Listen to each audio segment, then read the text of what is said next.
few weeks ago, I saw Cameron Diaz at Fred's School and I talked her out of buying this truly heinous Angora sweater. Whoever said orange is the new pink was seriously disturbed. That's a quote from Elle Woods in the 2002 film Legally Blonde. Welcome to Stories in Colour, a podcast from the National Gallery in London, searching for histories of how colour as a technology and in art has changed the world we live in. Pink is for girls and blue is for boys, right? For anyone who's seen a recent gender reveal video, you'd think this was true, even if we are trying to be a bit more egalitarian about gendered colour associations. But this idea that pink is for girls and blue is for boys is actually surprisingly a recent one. We'll get into it in the rest of this episode. I'm Beks from the digital department here at the National Gallery, and today I'm joined by two guests, Dr Vien Cheung and Ed Dickenson. Vien is an academic at the University of Leeds with a research interest in colour from all angles, from science and technology to psychology and philosophy, and to art and design. Ed is an educator here at the National Gallery and started his teaching career 20 years ago in Japan, before spending many years as a primary school teacher in London. He's since worked on the learning teams of a number of museums and galleries, including the Horniman, Historic Royal Palaces and the Ben-Yuri Gallery. And he's been an educator here since 2017, helping audiences of all ages and experiences engage with our paintings and the National Gallery itself. Most of his time is spent explaining why there are so many naked people on our walls. Big welcome, Ed. Big welcome, Vien. Thank you so much for joining us today. Thank you for having us. Thank you. So as I said, before we dive into that big question that we're trying to answer today around whether pink is really for girls and blue is really for boys, let's get to know these two colours a little bit more. So Vien, what makes blue and pink different in terms of their colour properties? Well, actually, to me, they are two color names in some way that they're not really different. So first, maybe we can think about that. What is color? Okay, so color is a perception, but it has three dimensions in terms of its property. So he has the hue dimension, which is predominantly about the color name that we've been using. So for example, blue, green, red, and then it's reflecting the dominant wavelength that we are able to observe. And then it has the lightness or brightness property that's mainly describing whether a color is light or dark. And it also has another dimension, which is the saturation, or sometimes we call it vividness, or sometimes more technically we call it chroma. That is more about whether the color is very strong or quite weak, like pastel colors. And so come back to your questions, that means that to me that it is not really anything different, but mostly I think people differentiate these two terms for blue with the hue in blue, that it is referring to something maybe medium in terms of lightness and also in terms of saturation strength. But for pink, probably we will be imagining something is quite light and then relatively weaker in terms of saturation. So that will be my interpretation of that.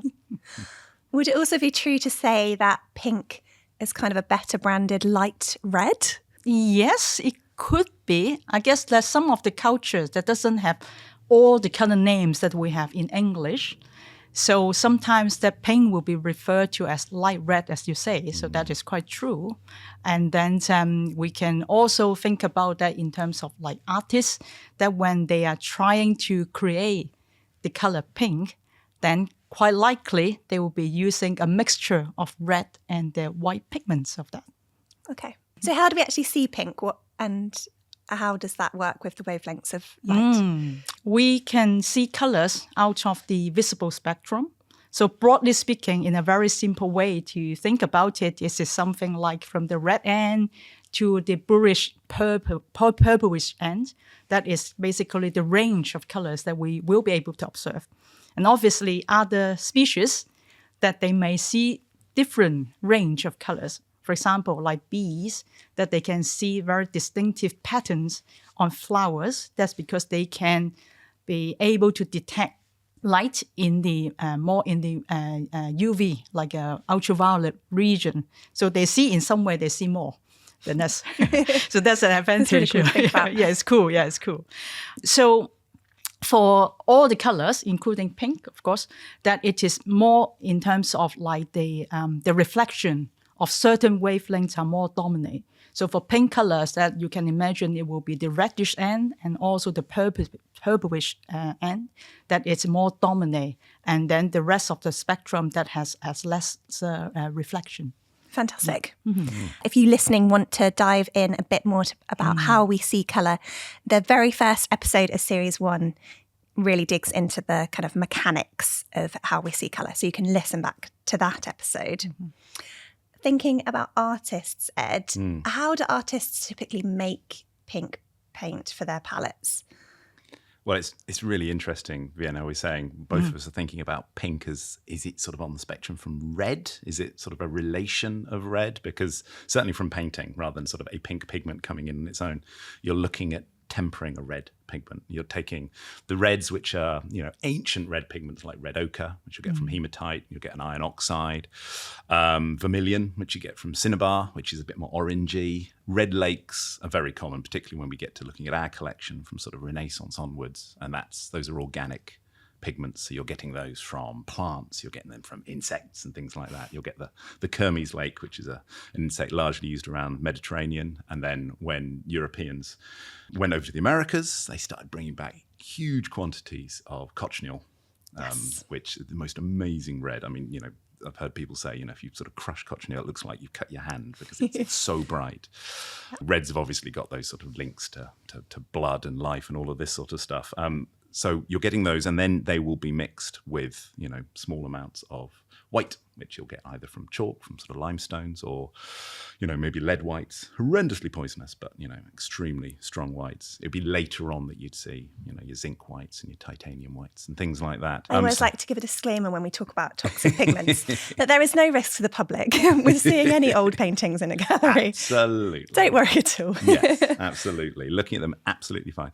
But yes, in that making process, it can obviously be potentially dangerous. But and then more modern, as we start getting into the era of synthetic pigments, that's when you can start seeing, something sort of particularly made to be pink. You'll have the 1800s and they'll start finding like the aniline dyes and things like that, sort of coal tar products and all these sort of offshoots of the Industrial Revolution that would create these synthetic colours. So generally before that, you are seeing it's red mixed with a bit of white. And it depends what kind of red you want to be using. You'll get earthier colours and things like that. But I mean, a question here for any painters listening, is it white that you're adding red to? Or is it red that you're adding white to? And it's just like how that's going to work. But I think generally we'll see pink as it's sort of, And as Vien was saying, is it lighter? Or it's interesting when we talk about maybe words like weaker, which obviously have certain connotations in language, version of red. But yeah, it's red with a bit of white. I think it's the short answer. Thank you very much. Vien, you've talked a little bit about kind of colour categories and naming of colours. How does pink get its name?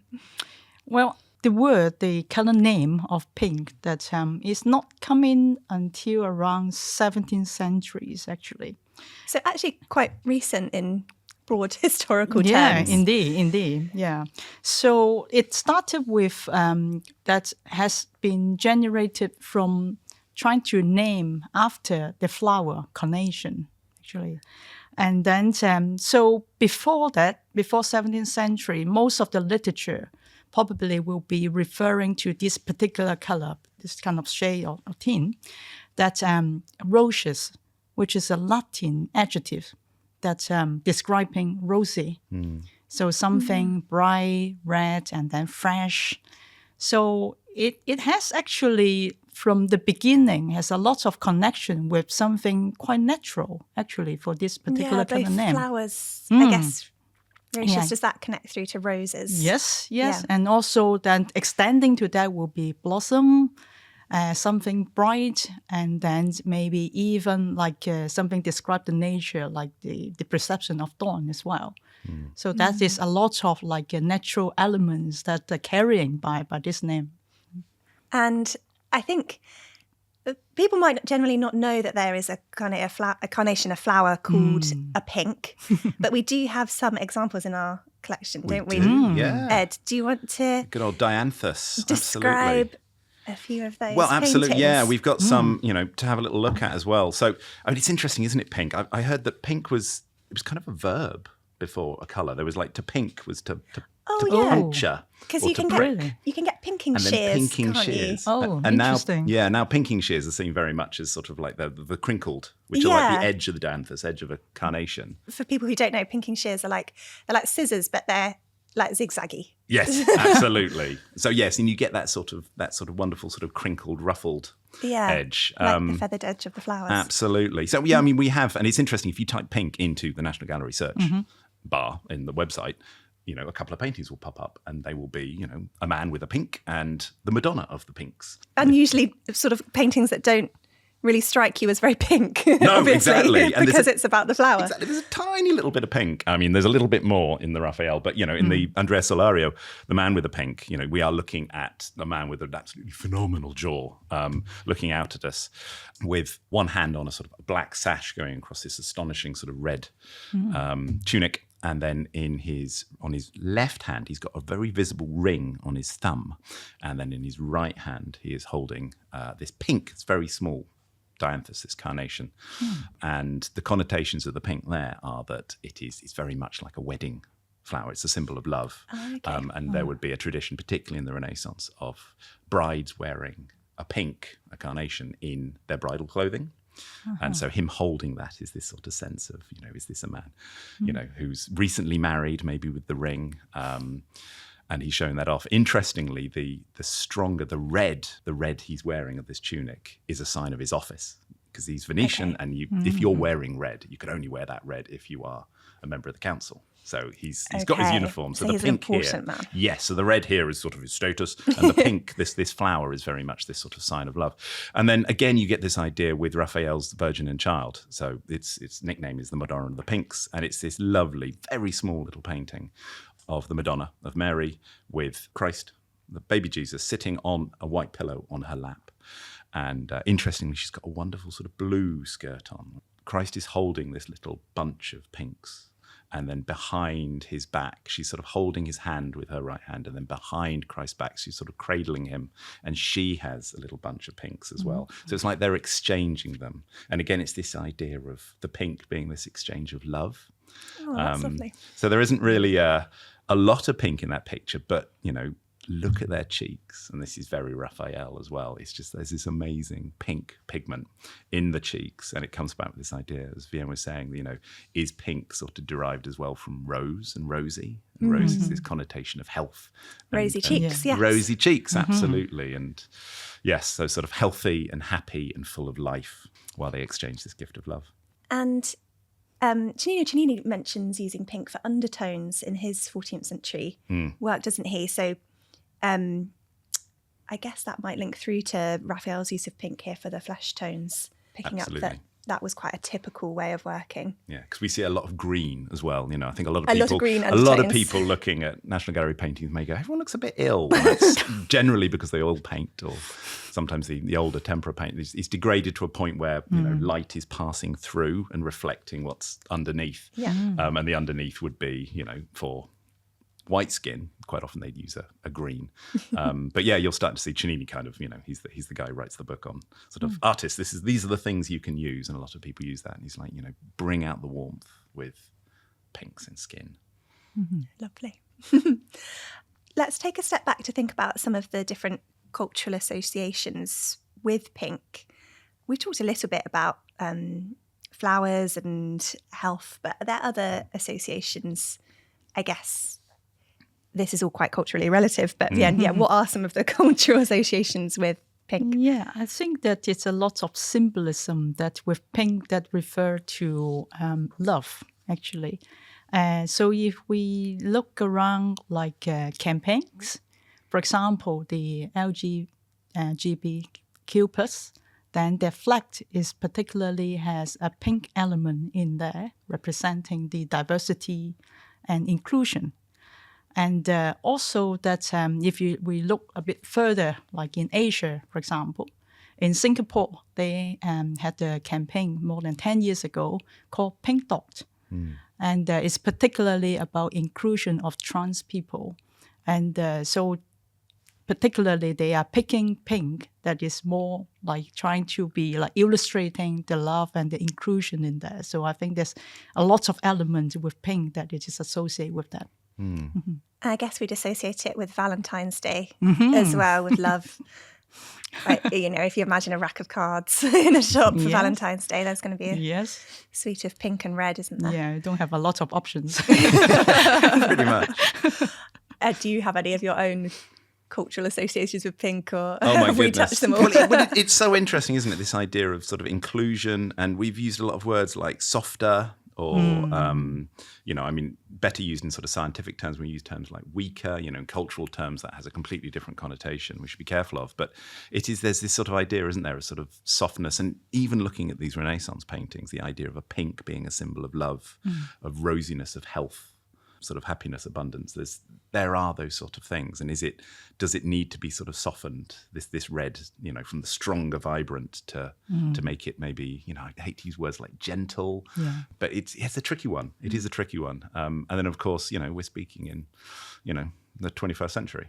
So there's all those cultural it's just like how much of this is a product of our upbringing and our cultural upbringing, and how much has changed. But at the moment, yes, pink is very much, it's got that connotation of love, of inclusion, and then there are gendered associations as well. But yeah, it's a tricky one. We will indeed have a look at that later. Now is a good time for us to take a quick break. So we've looked and introduced pink and blue, but after the break, we will get into the question that I asked at the first about whether pink is really for girls.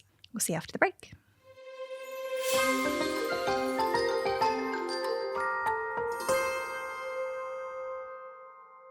Welcome back from the break. So let's ask the question, is pink really for girls and is blue really for boys? And what's the history there? For this statement, I think it is relatively a modern norm, because until 18th century, there isn't really a particular like a dominance of like boys or girls to wear which color. Okay, it's quite equally in terms of clothing that they are like using just for that. And then, but then moving on to 19th century. That particularly in the US, that there is still starting to have a trend that for menswear, it becomes having quite a lot of dark colors, like the blacks, the grays, and then like dark blue navies, things like that. And that is trying to impose a particular image that is like they're serious. Okay, whether we think that is not or not, then it is another question. But that is how that at that time that is trying to be like pushing through this particular image that have a seriousness of that using darker color, particularly for menswear. And then moving on to 20th century, there is a lot of post-war advertisement, particularly in the United States. And then you may have heard of like a term called white collar, blue collar, and then pink collar. Yes. Yeah. So white collar refers to at the time that the people, usually they are office worker. So they describe it that they will have a desktop work, that they go to office and then they maybe 9 to 5, that is their working hours. And then blue collar refers to those that have jobs that they are quite labor intensive, maybe people repairing the roads and then the engineers. And at that time, in terms of textile technology, then denim has been a very, very good material for those jobs. So it's very sturdy and then very durable and heavy duty material basically. So that comes with the blue collar terminology for that, for those jobs. And then extending to that, there's the pink collar, which is basically describing jobs that primarily that will be taken up by females. For example, nurses, school teacher, kindergarten teachers, and then maybe house workers, things like that. So then that becomes in terms of like a society categorization, using color to represent that. So that probably, in a way, that I would say that is kind of like a starting point, that using color to kind of signal particular type of identity, whether it is job or actually gender. So that's my understanding, I think, and that's a very interesting one.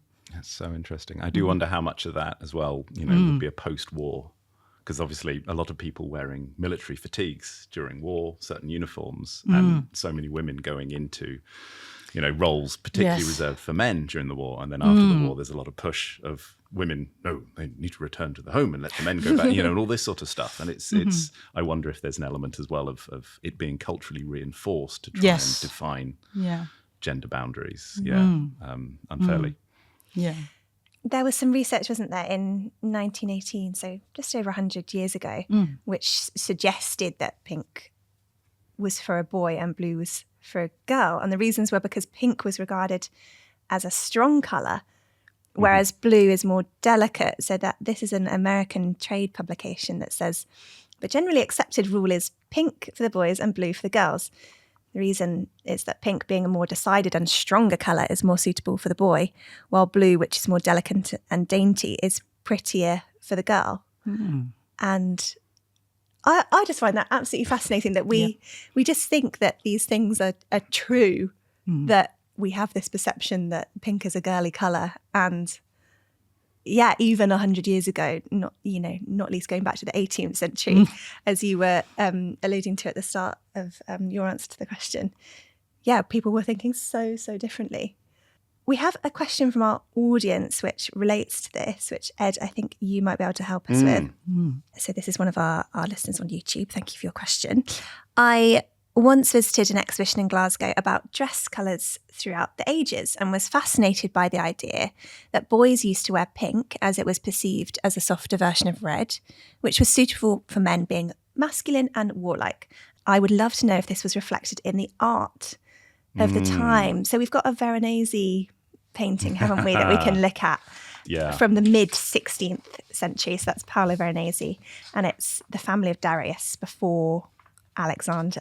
So perhaps you could describe this for us. Absolutely. I mean, great fun. It's such a tricky. I love that trade publication about the pink and the blue. You see that so often coming up as the thing, and I mean, we could talk a little bit more about sort of whether the trade publication sort of represents general views of the time, or maybe people trying to sell things. But you certainly see this idea of blue being seen as slightly more, I don't know if passive is the right word, but there's a serenity to it. There's a calmness that is generally seen, which is why, and we can talk more about it in a bit, but the idea that the Virgin Mary tends to wear blue. But if we're looking at this scene, this huge painting, it's 4 meters across, almost 5 meters across by over 2 meters high. And you have got this sort of exterior scene in a courtyard with these all sorts of people milling about, but these two really distinct groups of people. One on the right is standing, one on the left is kneeling, and they're both looking at each other. The one on the right are all male and wearing armour and carrying weapons, and the one on the left are all female. Apart from there is a man sort of who's standing above them, sort of gesturing, sort of like a chaperone, bringing them in. But generally this group of women and girls are all kneeling, looking up at these men. And if you look at the women, there are, there's a really great range of colours. The woman at the front, who's a really important figure in this, is wearing this amazing deep blue, which I believe in this case would have come from ultramarine, the extremely expensive pigment that would have come from crushed lapis lazuli. She's at the front, and behind her, to her left, we've got a younger woman in yellow. Again, a very sort of a regal colour here. And then we have these two sort of younger and smaller princesses, what they look like, wearing quite light pink dresses, and then these slightly more lighter pastely blue dresses, robes over the top. And then you compare this with the men on the right, and you have just amazing colour blocking. You've got bright oranges, bright greens, and they're right at the front as sort of their leader, and wearing a different kind of armour is this man stepping forward and sort of gesticulating with one hand and wearing this amazing pinkish red sort of piece of armor. He looks like this sort of fancy dress Roman general. It's all weird and anachronistic, and it's difficult to know exactly what time. It's all a bit fancy dress, a lot of this. Who is this? This guy, man? this guy stepping forward is none other than Alexander the Great. And here he is sort of calming these women in front of him because they are the family of the defeated King Darius or Darius III, the king of Persia. And they know exactly what awaits them as the defeated family, but Alexander is showing them clemency. He's going, it's okay. Don't worry. You're going to be okay. Especially seeing as the woman at the front has got completely the wrong guy, thinking she's talking to Alexander and has got the wrong guy. And he's going, it's okay. He is described as wearing, in our catalogue, as crimson. So this is, it's, is it red? Is it pink? Is this idea of, do we really have a word for pink when Veronese is painting this in the late 1500s or mid to late 1500s? But it is, you look at it and it's unmistakably pinkish, I think, to us today, because there are other reds in the picture. You can see his cape at the back and it's much darker red, and there's some little sort of boys, maybe little pages around who are wearing these wonderful reds. But the way the light is catching this crimson, it looks quite pink, but he's unmistakably Mr. Power, very masculine, very dominant, and very much in charge. But also going back to this idea of maybe gentleness, and he's sort of welcoming them and going, no, it's okay. He's calming this terrified family and going, no. And it's one of these things. It's a sign of what a good leader should do. They're strong, but then they offer leniency. So this is an example of a powerful man dressed in pink or red. You touched on the Virgin Mary and that association with blue. What's that all about? We have looked at it more in our ultramarine episode, but it would be good to kind of touch on that here. Exactly. I mean, it is the big colour. If you look at any colour association in the National Gallery, the number one will be blue for the Virgin. And she usually wears red or pink with it. But I'd ask a lot of people to have a little look at images of the Virgin on our website and decide what they think is it pink with a lot of blue, or is it blue with a lot of pink? Or red. So I think blue is definitely the dominant one. And blue is almost always coming from this ultramarine, beyond the sea, this pigment that would have, at the time, come from Afghanistan. So it has crossed mountains, it has crossed deserts, it has crossed the sea to then be purified and ground up. This ridiculous process that basically means it is 100 times more expensive than any other pigment. So there is a period in our collection basically where the most, holy of women is really associated with blue. Absolutely. Red or pink. And it's expensive and royal, but also it is this sense of serene and calm. And those are the sort of attributes that tend to go with the Virgin. But also a lot of pink. She does, have pinks, and there will be images of the Virgin sort of represented as flowers or holding flowers or wearing a sort of a lighter red. But that blue is really the dominant colour. Moving from adults to children, Vien, there is a kind of association, isn't there, particularly with this gendered association of pink and blue today with children's wear. And I guess maybe you could talk a bit about that. And Ed, you could talk a bit about how we don't see that in the collection, really. We see lots of boys not really wearing the typical blue that we might think of. Yeah, I think that in some way there are lots of options like in the market now, that if you look at children's wear or like babies wear, that it is actually a lot of like light blue products, whether it's clothing or toys for like boys. And then there's a lot of pink and probably maybe also purple, light purple. Yeah, and maybe light yellow as well. Yeah. So that's kind of like pastel colors for like a reddish hues, basically. That's for girls. So I think that in some way it is more like a society norm that reinforce that idea. And I did had a small survey in the past that checking with like a primary school children that their favorite color. Actually, quite a lot of like little boys that they like pink. So I think that before they like been exposed to understanding what is available in the society, then if they pick, then it is actually quite equal in terms of number of votes between girls and boys that their favorite color. So it is not like born with that boys will be naturally like blues or girls will be naturally like pink. I think that's what I observed. And then connecting to what Ed's just now talking about, analyzing the painting. And actually it reminds me also in terms of clothing in modern days. If I talk with fashion consultants, okay, they will recommend that if you go for an interview, for a job interview, then let's wear navy in terms of like generally your suit, and then with a little bit of red in terms of like a tie or a braces. Because what it is trying to like have this combination, it is to illustrate the candidate is that has the calmness, has the loyalty with the blue, and also a source of energy and confidence with the red. So actually, that example with your painting reminds me quite a lot of those kind of connotation about power, confidence, and then calmness, like be quite conservative, things like that. Yes, it's quite consistent, seemingly over time in paintings, and then now in the modern world in terms of fashions. Absolutely. It reminds me of the quote I said at the start from Legally Blonde, where for Elle Woods, actually pink is kind of the most powerful colour because it's super fashionable. And for her, that is, she just loves it. And, that movie does a lot to kind of rework gender stereotypes, doesn't it? And that, women can be top lawyers and it doesn't matter. She wouldn't be wearing a plain navy suit to her job interview, would she? She would be wearing a bright pink dress. Okay.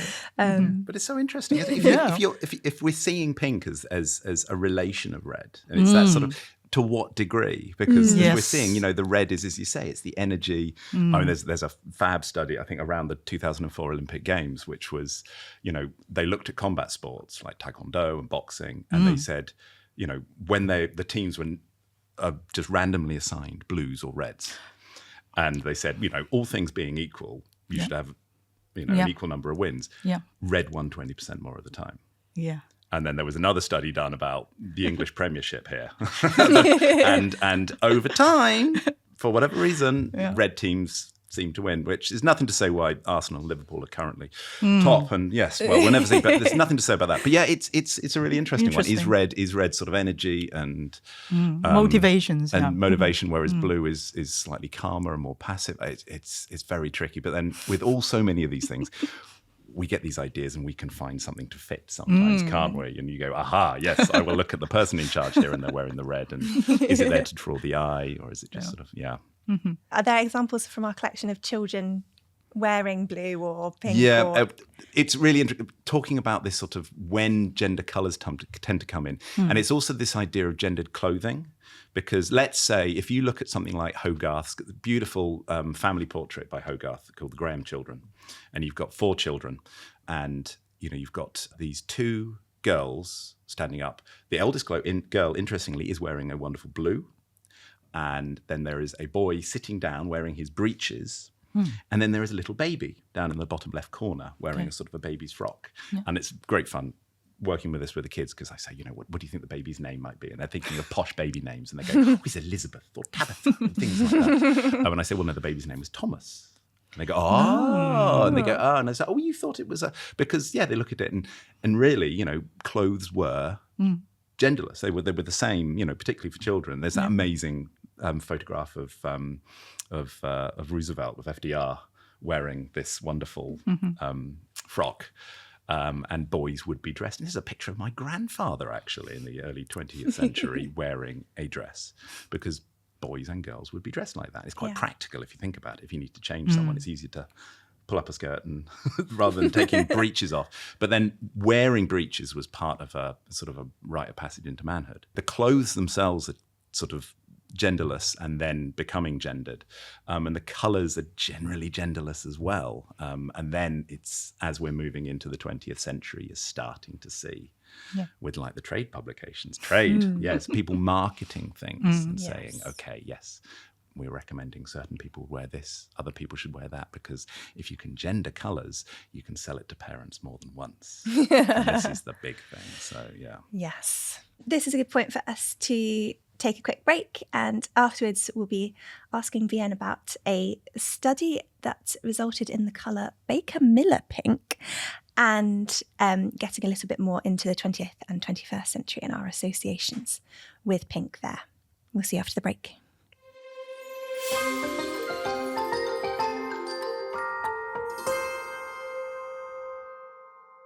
So welcome back from the break. Vien, can you tell us about this colour Baker Miller pink? I'm sure most people won't have heard it. So what is it, and how did it come about? Yes. In the US, that we often maybe seeing from television or movies that if anyone that go to a prison, and then they will be wearing orange as their uniform. So that's quite commonly that we come across from these media.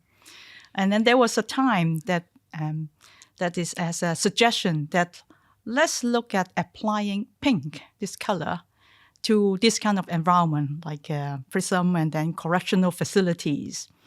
So that they put the inmates there, that their uniform not wearing orange, but in pink. And also painting all the walls, ceilings, floor, all the facility there basically in pink. And because at the time the officials suggesting this proposal are Baker and Miller, so that conveniently that has been named Baker Miller pink for the color. And the purpose for having this like quite radical change for the colors in this facility and the uniform is thinking that pink as a color will be able to make the inmates more calming. Okay, and then interestingly, in terms of statistic, that it does reveal that there are less fighting and then less argument, that it does seem to have an effect. So that is a very, very interesting example, and also a very positive way to apply color for a particular purpose. And it came out of some research, didn't it, by Alexander Schuas, who studied the psychological and physiological responses to, and it's a particular colour pink, a particular shade, P618, yes, which he discovered in 1978. He thought had these effects, and I think some of his research is slightly contested now, but really interesting that they embedded it into these correction facilities and prisons. Right, yeah. So it's a real well, like a scenario that applying and then showing some effectiveness. So that's quite nice. And there's another example from the US, isn't there, of yes, being indeed. used? Yes, that's an interesting one. That is actually in 1979.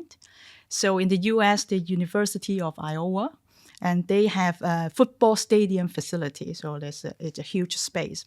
So so sometimes they will host events for the like a football competition. And then at the time, the coach of the university that designed it, that let's make the opponent's locker room all in pink color. So ceiling, floor, walls, like everywhere, including toilets, that everywhere is pink for the opponent only, okay? And the idea being quite criticized later on is actually that thinking that they try to make the opponent team less competitive by exposing them, like really surrounding, immersed in the pink color. You know, that says a lot about the mindset, doesn't it? Yeah. And going back to your point, Vien, earlier about, you know, children, particularly young boys, wanting pink, you know, and this idea and that this cultural reinforcement. That's true. And it's that horrendous developmental stage where children, you know, are voraciously wanting to do things. And then they start around about 4 and 5 looking around and seeing what other children are doing and then judging themselves by that standard. Yeah. You know, you'll never see a baby go, I'm not going to bother learning to walk because, you know, that kid will do it better than me. But you do see that with dress, with, you know, reading, writing, all sorts of different things. Yeah. And I think, that something is being culturally reinforced that pink means a certain thing. And I think, that locker room thing is a perfect example of some coach going, yeah, that's going to work. And it probably won't. Because blue, I mean, I think blue probably would have a better calming effect. There's studies to show it lowers heart rates and things. And it's a very funny one. We've kind of entered this kind of post-war, post-Second World War period of Western culture where we've touched on the fact that mass marketing and consumerism had quite a big role in how pink being associated with girls really took off. And I guess the association that most people would have, or the most famous example, would be the Barbie doll, which Mattel launched in 1959. So how does Barbie get so associated with pink? What's the story there? Yeah, I think that is connecting to the post-war advertisement in terms of pink connecting to the gender female. And I also think this is a very interesting example. I mean, obviously, the Barbie doll has been regarded as one of the most influential toys over time. And so I see that the idea of using pink particularly for these toys is that instead of trying to kind of get rid of the connotation, it is actually trying to make the most of it to enhance the positive connotation. So the idea of Barbie is basically that it can be inspirational and then basically encouraging that you can do anything that you want, that you dream of. And so I think that is a very, very interesting idea, and then pushing actually further, but in a very positive way. And it becomes quite, I guess, commercialised, this particular pink, doesn't it? So Barbie pink is Pantone 219C, and it's a kind of combination of magenta and pink. Yeah.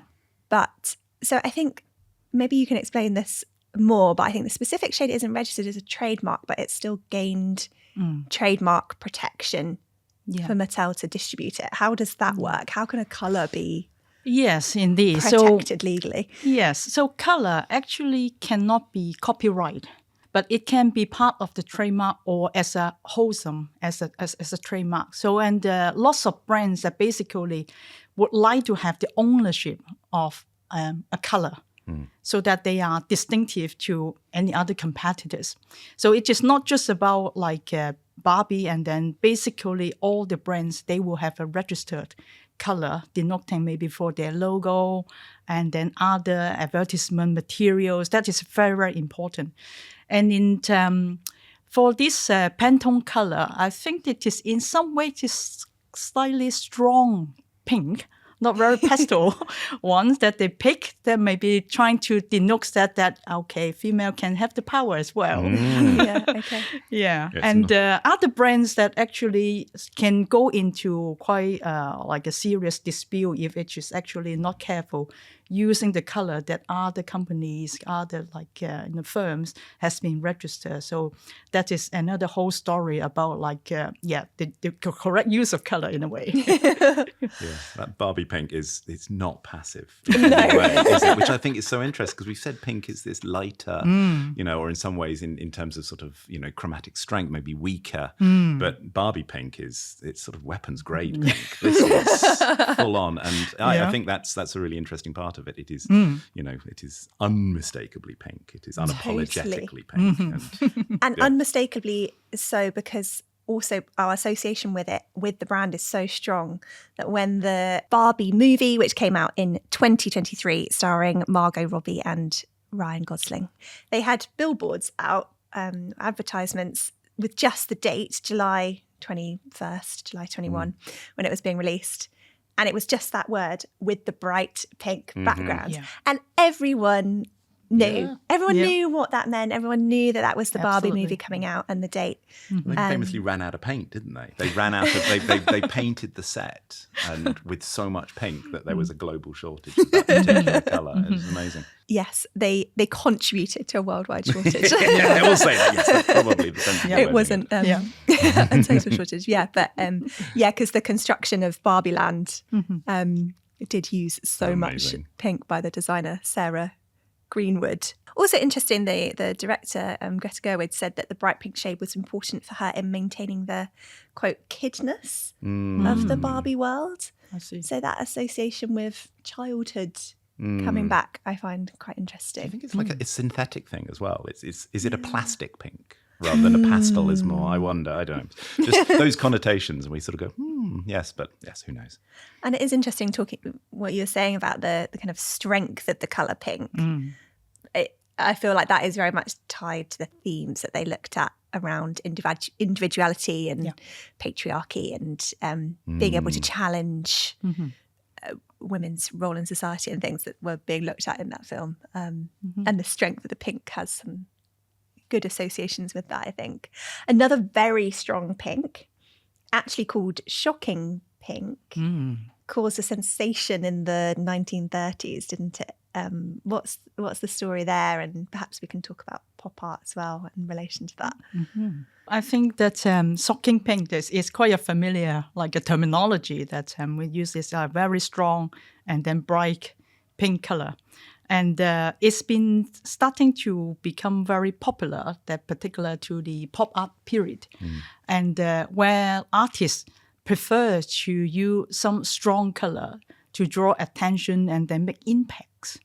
So I would be also interested to ask Ed, that is there any collection, more modern ones, that in the gallery that illustrates these very, very strong and eye-catching colors? Oh my goodness! Yes, we probably don't go late enough. I know. We stop pretty much at early 20th century. What's interesting is the strength of colours is something you see really change in the National Gallery's collection as it gets later with the commercial dyes, with the synthetic colours that are being created, and the sort of these byproducts of the Industrial Revolution, and you can just get stronger polychromatic colours. I mean, the ultramarines are a perfect example of they actually worked out the chemical structure of ultramarine so they could create it synthetically, and they go, aha, now it's so much cheaper, but the same colour. So yes, generally you will see, the consistency of the paint, the colour of the paint changes, and so you can get much deeper, harder fixing colours within our paintings. So you will see people using much more. I mean, colours obsess people for ages, but particularly when you get to people like Monet, extremely famously Van Gogh as well, would obsess over colours, and they would talk about particular shades and then where they could get them. With Van Gogh, it was, pleading with his brother Theo to post these tubes out to him.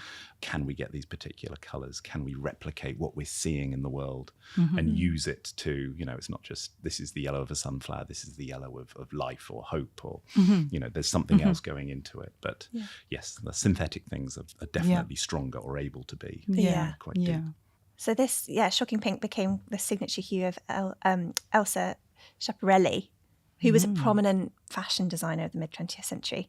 And she was really known for her bold avant-garde designs. And she did a dress for the 1952 film Moulin Rouge and her perfume brand. So she became quite associated with this very bold pink. And then I guess the other really famous woman that we would associate with this shocking pink is Marilyn Monroe. Oh, yeah, of course. Who wore a very iconic pink dress in the song Diamonds Are a Girl's Best Friend from the 1953 film Gentlemen Prefer Blondes. And so whilst not in our collection, I guess with pop art, the way that we might associate this bright pink with art history is Andy Warhol's Marilyn series. These kind of very vibrant portraits with completely mono-coloured bright pink backgrounds, other colours as well, but pink particularly associated with Marilyn there. I guess we've kind of got these almost generational pinks coming through here. You've got kind of Barbie of the late 20th century, you've got this 20th century shocking pink. The 21st century, we get this real association between the colour pink and a particular generation, which is called millennial pink or Tumblr pink. Vien, can you describe what is happening there? How does a colour get associated with a generation? Yeah, I think that moving on to the time that we are more going back to look at gender equality and trying to kind of break the rigidness of color associated with particular gender. But whether it is successful or not, I'm not quite sure, because that you might heard of a term called pink tax. Yeah, that is basically in terms of like the consumer market, companies or brands will try to make the pricing for female-oriented products a little bit more higher, even if it's the same type of product. So that used by men or female, but as long as it is particular in the female collection, that it becomes, like in general, like something like 40% more expensive with the same product. Wow. So so there's still some places starting to ban this pink tax and trying to observe a little bit more, and in terms of pricing, particularly in the States. But still that we see this phenomenon still quite prominent and then at least existing like in the market. So I don't know. I think it's just still a long way that we can kind of like detach in a way that pink is for girls and then blue is for boy. So I think for me that there's no problem basically that with color association or symbolic meanings in a way, because we see a lot of usefulness actually that with color and then attach some identification or categorization purposes. So if we take pink and blue kind of like equally, as if that we look at red or green, like traffic light signals, then so we understood that red is being signaled that it is dangerous and then we need to stop. Green is like go and then just go ahead and there's no problem, that it will be smooth, it's acceptable. Then we don't put a lot of like attitude or emotion into it, and then it's just basically making use of that, have a clearer idea, then it's actually not a bad thing. So that what I would say. I find it really interesting that these, whilst that feels a bit more universal, that traffic lights example, maybe not universal, but like has persisted through time a bit more, that we do still get these kind of generational fashions almost for pink. So like the millennial pink with kind of makeup packaging with a brand like Glossier, and then been quite associated with Tumblr in the late 2010s. And then in 2016, you get Pantone Colour of the Year, where they actually picked two pastel colours, interestingly. They picked Rose Quartz, which is a pink, and Serenity, which is a pastel blue. And this quote from their website is quite interesting, I think, that they felt that, quote, the prevalent combination of Rose Quartz and Serenity also challenges traditional perceptions of colour association. In many parts of the world, we are experiencing a gender blur as it relates to fashion, which has in turn impacted colour trends throughout all other areas of design. This more unilateral approach to colour is coinciding with societal movements towards gender equality and fluidity, and consumers' increased comfort with colour as a form of expression.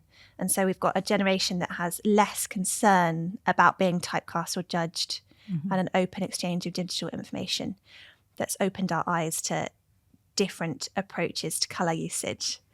And I think that is so interesting, because I think I probably am seeing that with more like Gen Z, maybe into Gen A, Gen Alpha.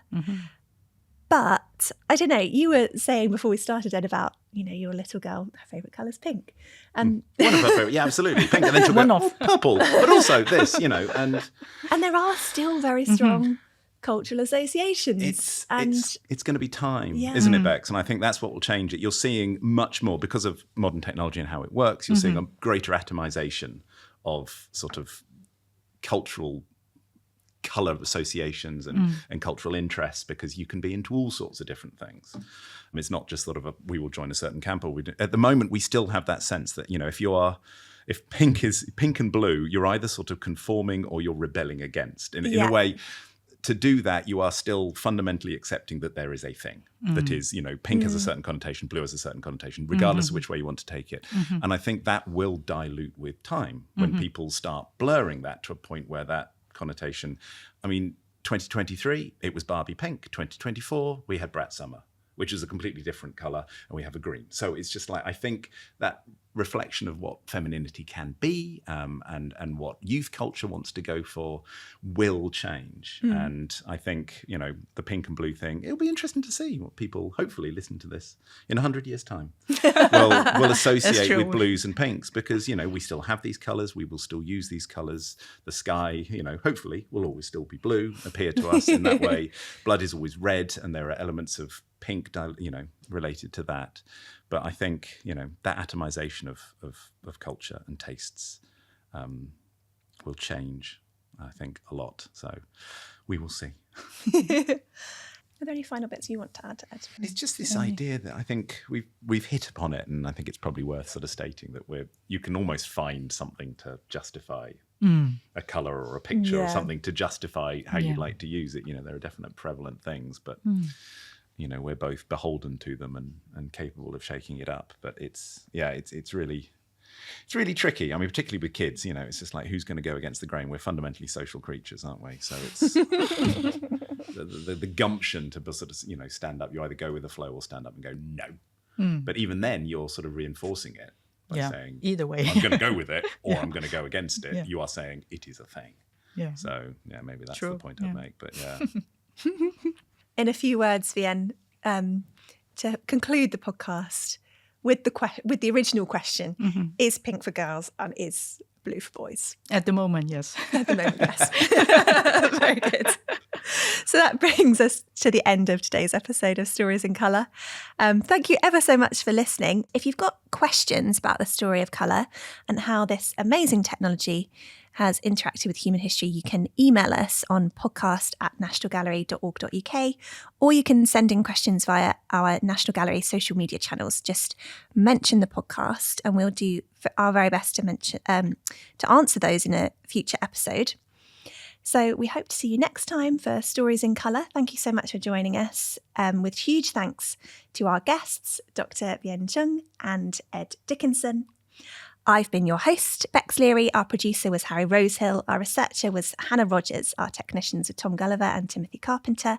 Our video editor was Jeanne Kenyon. And with huge thanks to the scientific team as well at the National Gallery. Thank you very much for listening. We'll see you next time.